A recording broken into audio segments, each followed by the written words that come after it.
Mesdames, Messieurs, voici le sommaire de ce journal. Un trentenaire a été retrouvé mort sur l'avenue du 30 juin au niveau de l'espace PD. Les circonstances de son décès ne sont pas élucidées. Les habitants de ce coin pensent que le corps aurait été jeté à cet endroit après avoir été abattu ailleurs. Vous suivrez également les différentes plaintes des motocyclistes de la cité minière Tenke. Ils protestent contre les taxes exorbitantes qu'ils payent dans chaque barrière ainsi que les tracasseries de la police de la circulation routière. C'est tout pour les sommaires, le détail c'est tout de suite.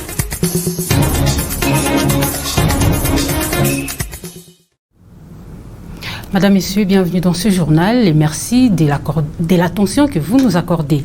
Ouvrons ce journal avec cette triste nouvelle. Le corps sans vie d'un jeune homme d'une trentaine révolue a été retrouvé dans la matinée de ce lundi 1er juin 2020 sur l'avenue du 30 juin à la hauteur de l'espace PD. Pascal Mpanga.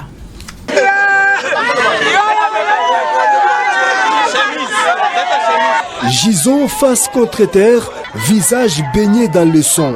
À côté du corps, un sac à dos et un téléphone portable, le tout entouré des badauds venus contempler la découverte macabre. La carte de service trouvée dans l'une des poches de la victime renseigne que le jeune homme, du nom des patients Moueloua Moussoudi, est agent de la maison des gardiennages sur protection.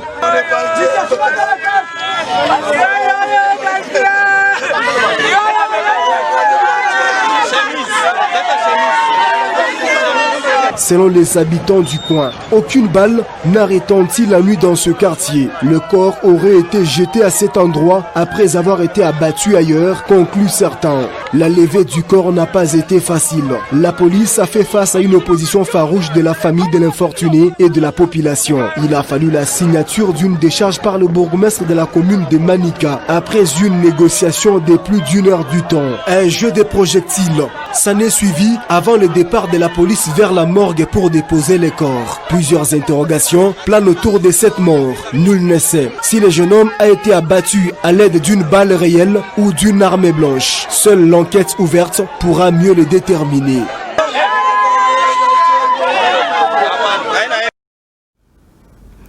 Que de morts dans ce journal. Parlons à présent d'une personne qui a trouvé la mort et 4 autres sont grièvement blessés. Tel est le bilan d'un accident de circulation survenu ce dimanche 31 mai à 21h heure locale. C'était sur la route nationale numéro 39 à la hauteur de l'aéroport de Kolwezi. L'excès de vitesse serait à la base de ce malheureux incident. Suivez.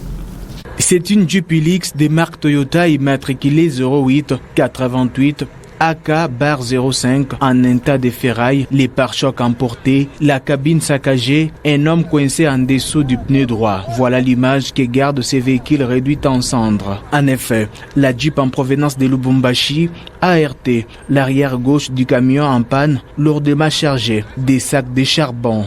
Le bilan est énorme. Un Chinois a rendu l'âme sur les champs et les 4 autres qui étaient à bord, grièvement blessés, vite acheminés à l'hôpital chinois rue Chêne pour les soins intensifs. Selon les témoins trouvés sur place, l'excès de vitesse serait à la base de cet accident.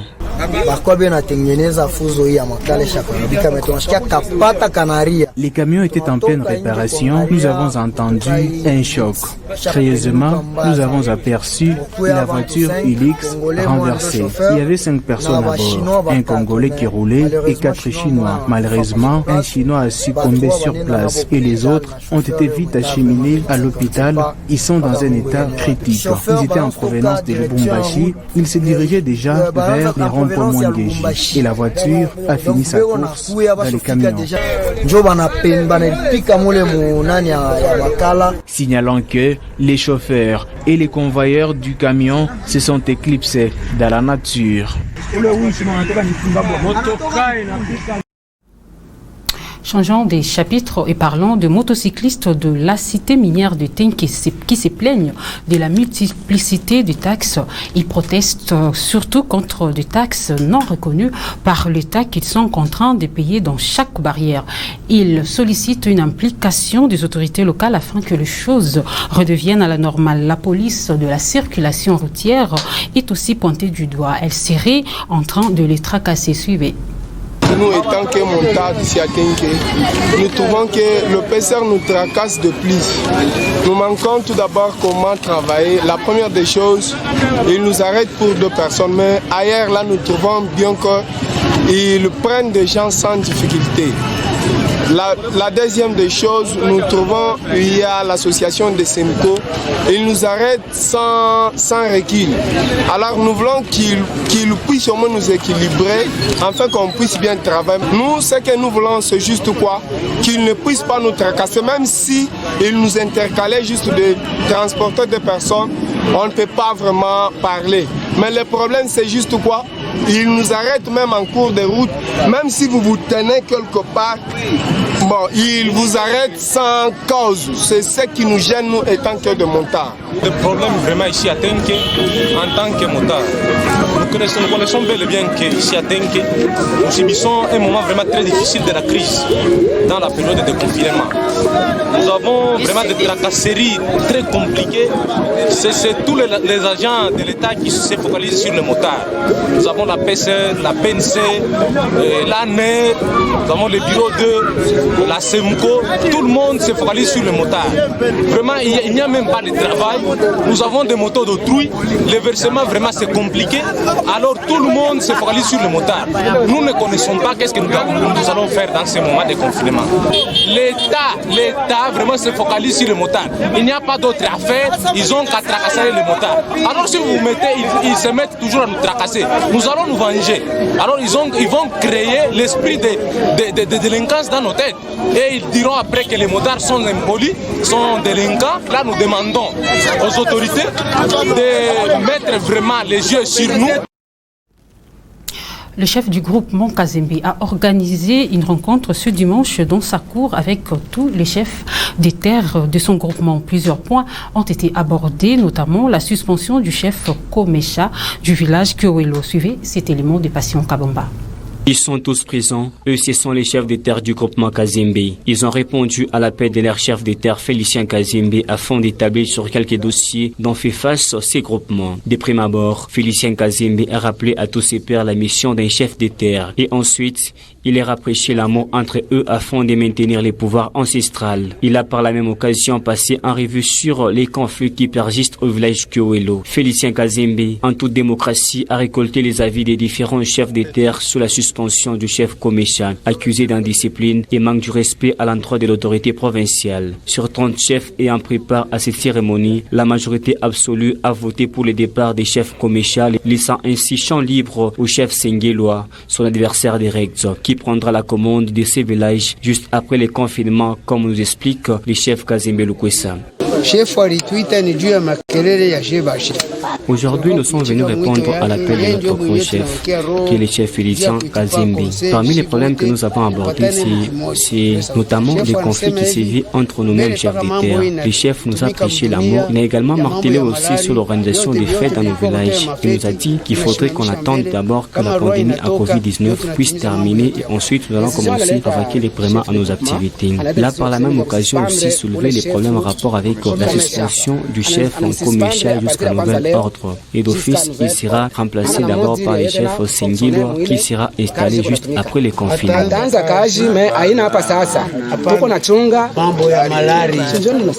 Étant informés de la suspension de leur leader, les partisans du chef Komesha sont montés au créneau ce lundi tout en causant plusieurs dégâts au village Kyowelo.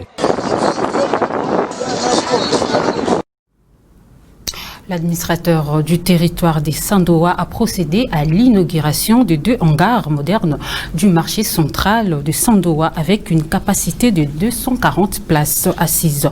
Le projet a été financé par le gouverneur Richard Mouyej.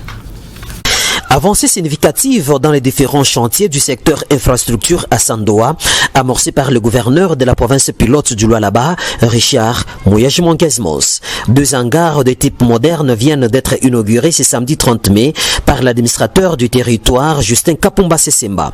Ayant chacun 120 places assises, ces hangars permettront aux vendeuses et vendeurs du territoire de Sandoa d'exercer aisément leurs activités dans de bonnes conditions, surtout en respectant la distanciation sociale pendant ces cette période où nous luttons tous contre le coronavirus. Juste à côté de ces hangars, c'est un bâtiment administratif moderne qui est construit pour le comité de gestion des cellules de négoce. À l'intérieur de ces bâtiments se trouve la salle des réunions, les bureaux ainsi que le bloc sanitaire. Dans les coins des cellules de négoce, c'est un bloc sanitaire des marchands bien aménagé. L'approvisionnement en eau potable dans ces marchés est déjà résolu. Une borne fontaine fournit de l'eau le long de la journée grâce aux panneaux solaires installés. Il s'est de préciser que c'est le ministre provincial des Finances, son Excellence Achille Moutete Kelouale, qui avait lancé officiellement les travaux de toutes ces réalisations dans ce lieu de négoce. Justin Kapomba Sesemba, administrateur du territoire de Sandoa. Nous disons merci au chef de l'État Félix-Antoine Tshisekedi qui ne ménage aucun effort pour qu'il ait la paix et l'amour en RDC. Nos remerciements vont également à l'endroit du gouverneur Richard Mouyej-Manguez-Mons, Papa Solution. Lui, s'il s'agit d'un projet qui intéresse la communauté du Lualaba, il n'hésite pas un seul instant. Et si nous sommes réunis en ces lieux, c'est grâce à notre gouverneur. Acclamons pour lui.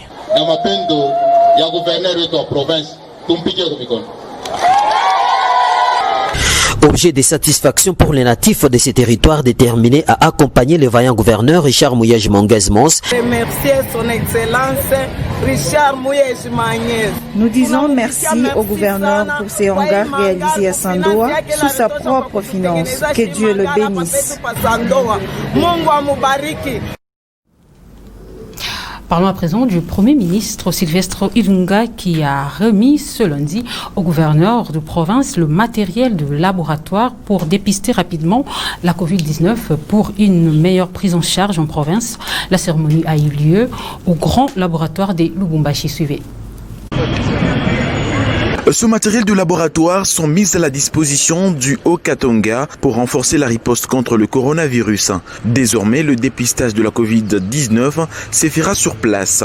Plus question de prendre trop de temps dans l'attente des résultats des échantillons envoyés à Kinshasa. Une décentralisation de l'équipe des ripostes pour une meilleure prise en charge de cette pandémie dans le Haut-Katanga et les provinces voisines. Le gouverneur de province Jacques Aboula Katoué, avec à ses côtés tous les membres de son gouvernement et son cabinet, apprécie ces gestes à travers son ministre provincial de la Santé publique. La province avait émis le but de diagnostiquer sur place la COVID-19 pour faciliter la prise en charge. Et depuis quelques semaines, notre plaidoyer a été rendu, puisque le rendu des résultats prenait beaucoup de semaines et cela a empêché de bien riposter. Puis, le Premier ministre Sylvestre Ilunga Ilunkamba va remettre un échantillon du lot de matériel de laboratoire de dépistage de la Covid-19 au gouvernement provincial du Haut-Katanga.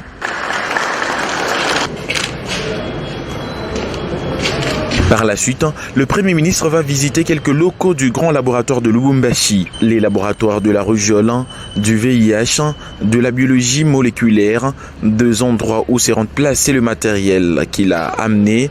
Le chef de l'exécutif national pense que la décentralisation dans la prise en charge du Covid-19 va soulager les provinces touchées par le coronavirus. On s'est beaucoup plaint. Il y a eu beaucoup de réclamations parce que les tests et les dépistages étaient centralisés au niveau de Kinshasa et ça prenait, comme on avait signé, beaucoup de temps avant que ça arrive à destination. Donc il a été décidé, le gouvernement a décidé de décentraliser et on fera la même chose pour toutes les provinces aujourd'hui touchées par la pandémie. Le Premier ministre va boucler sa ronde à l'hôpital du Haut-Katanga sous la guidance du gouverneur de province Jacques Aboula Katoué. Sylvestre Ilunga Ilunkamba est passé dans tout le service qui devra organiser cette structure médicale. Le salle d'opération, des urgences et secours mieux équipés. Après cette visite, le Premier ministre a été impressionné par cette structure médicale. C'est quelque chose d'impressionnant qui est là. Le gouverneur m'assure que ça sera opérationnel bientôt. C'est tout ce que nous voulons, que ça soit opérationnel le plus tôt possible. L'hôpital du Haut-Katanga sera opérationnel dans peu de temps. Le problème qui bloquait sa mise en service sont déjà résolus par l'exécutif provincial à grand pourcentage. Et dans les soucis de décentraliser le prélèvement en renforçant les dispositifs de détection de cas de Covid-19 en vue d'une prise en charge médicale des personnes infectées, un centre de dépistage massif a été ouvert la semaine dernière à Kinshasa au stade de Martyrs. Au Lualaba, plusieurs souhaitent que ce centre de dépistage soit installé dans toute la province pour prévenir contre la pandémie à coronavirus. Ils sont au micro de Raphaël Blondy. Comme vous le savez, que les conséquences de la Covid-19 sont incalculables. Et lorsqu'il y a une situation qui semble être suspecte dans une province, les gens sont dans la spéculation, les gens sont dans cette inquiétude et attendre à ce que l'INRB Kinshasa puisse se prononcer. Mais dans l'entretemps, on ne sait pas maîtriser ce que les contacts pourront produire. Il est nécessaire, il est important que les centres soient ramenés en province et une fois lorsqu'il y a une situation qui semble inquiéter, on sait prendre la situation en charge et on sait fixer l'opinion que de nous abandonner à l'attente de Kinshasa qui certainement peut avoir beaucoup de situations ou beaucoup de cas à gérer et que cela ça entraîne un retard. Gérer, c'est prévoir. Autant que l'on construise des centres en province, que de laisser tout simplement l'unique centre à Kinshasa. Et lorsqu'il y a des cas d'inquiétude localement, et qu'on ne sait pas à ce temps ce que ça pourra produire. Parce que quelqu'un qui tombe, ou soit qui est contacté, ou qui est suspecté, ou contaminé, peut, en un laps de temps, propager cette maladie. Il est plus nécessaire de pouvoir rapprocher le centre auprès des individus que de rester tout simplement confiné à Kinshasa. Nous avons affaire à un ennemi qui est tellement invisible, qui peut attaquer quand on s'y attend le moins et qui peut faire des dégâts quand on s'y attendra encore le moins. Je pense que c'est une bonne chose pour que nous puissions avoir une technologie qui peut nous permettre que nous puissions faire face à cet ennemi invisible. Et cette technologie, ce n'est que des labos ou des laboratoires ou les centres de dépistage qu'on peut installer partout parce que c'est de la technologie. Je pense que c'est une bonne chose. Vous savez, la RDC compte plus ou moins 80 millions d'habitants. Et ces 80 millions d'habitants, si on n'a qu'un seul centre, je ne sais pas comment on peut faire ces boulots-là et battre contre cet ennemi invisible. Il faudrait que nous puissions être sur la défensive et sur l'offensive. La meilleure défense, c'est l'attaque. La mesure portant confinement et isolement de la ville de Bukavu est entrée en vigueur ce lundi 1er juin 2020. Pour cette première journée, il s'agit de la commune d'Ibanda qui a été confinée pour une durée de 3 jours. Suivez ce commentaire fait pour vous par Raphaël Blondy. Selon l'arrêté du gouverneur portant mesures d'isolement et confinement de la ville de Bukavu du 1er au 3 juin, soit 3 jours, les habitants de cette municipalité doivent rester chez eux. Tôt dans la matinée, la ville de Bukavu était semblable à un désert, plus particulièrement la commune d'Ibanda. Pas de circulation, tout est calme. Cette ville sera isolée pendant une durée de 15 jours à dater de ce 1er juin 2020. Cette durée est susceptible de prolongation en fonction de la situation épidémiologique Covid-19 dans la province du Sud Kivu. Ainsi, tout déplacement de Bukavu vers le territoire et vice-versa est strictement interdit, excepté les ambulances, les véhicules transportant de vivres et avions MONUSCO intervenant dans les opérations d'urgence, de ravitaillement des unités de combat avancées et d'évacuation médicale. Le confinement à l'intérieur de la ville de Bukavu se réalise progressivement. Il commence par la commune d'Ibanda pour une durée de 3 jours. Par ailleurs, toutes les personnes résidant dans cette commune sont tenues de rester chez elles à la maison. Les marchés devront être fermés. Pendant cette période, ils seront infectés. Toutes les autres structures, à l'exception de structures médicales et les pharmacies, sont complètement fermées. Un lockdown visible dans cette ville de Bukavu. Et des rumeurs circulant dans les réseaux sociaux selon lesquelles l'Union pour la Nation congolaise, UNC Parti Cher, à Vital Kamerhe serait responsable de la série des décès à la présidence de la République ainsi que celle du juge Raphaël Yanni. Crispin Saloumou, interfédéral de l'UNC Lualaba, rétablit la lumière sur le sujet. Suivez. Ça fait mal, puisque s'il y a des compatriotes qui peuvent aujourd'hui, à l'issue de la mort de notre cher, et surtout un compatriote qui a servi la République, comme le feu juge Raphaël Yanni, que tous nous avions connu à l'issue du procès de Sandro, mais dont les témoignages de ses amis démontrent qu'il s'agissait d'un des magistrats exemplaires. Mais ça fait mal quand même que l'on ait cité des inconnus, des innocents dans cette histoire. Je crois que le mieux à faire, c'est que nous attendions les résultats de l'autopsie qui aurait déterminé les circonstances de ce décès qui est arrivé d'une manière inattendue. Mais ce que je dois relever est que la partie de Fandresse n'a pas intérêt à ce que quelque chose de malheur arrive à l'un des membres de la composition. Puisque en cas de recomposition de la Chambre, cela bénéficie plus au ministère public qu'à la partie de Fandresse. Et donc, nous, UNC, dont notre président est impliqué dans ce dossier, n'avons pas intérêt à ce qu'il y ait recomposition ou à faire quelque chose de mal. Écoutez, je crois que ce sont des insinuations aussi gravissimes et ridicules, puisque nous n'avons pas intérêt à pouvoir perdre l'un des membres en qui nous avons confiance pour ce qui est du procès, puisque nous trouvions quand même un magistrat calme, serein et qui démontrait quand même une certaine impartialité dans ce qui était le déroulement des audiences. Lorsqu'il y a une réquisition par un médecin pour un médecin légiste et que ce soit le parquet général qui l'aurait demandé, et donc nous attendons la communication officielle qui doit être faite par le Conseil supérieur de la magistrature. Le reste, ce sont des spéculations et peut-être des fuites d'informations, mais nous attendons l'information officielle. Et si l'information officielle confirme